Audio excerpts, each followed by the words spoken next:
الفت و میرزا شریف میخوند.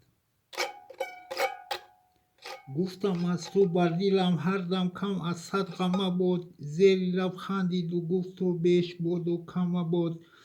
گفتمش اندیشه کارت شد از زلفی تو گم. گفت کاریت از چنین آشفته و در هم مباد.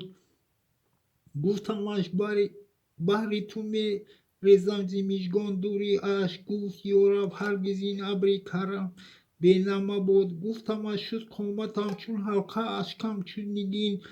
گفت جز حرف وفایم نقش این حاتم مباد.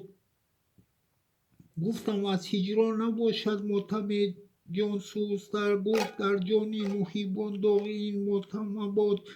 گفتمش دارم دل پردرد به پیکان تو. گفت یارب هیچ کس را دردی به محرم مباد. گفتم از عشق تو خالی نیست در عالم کسی. گفت میرزا شریف هر که عاشق نیست در عالم مباد.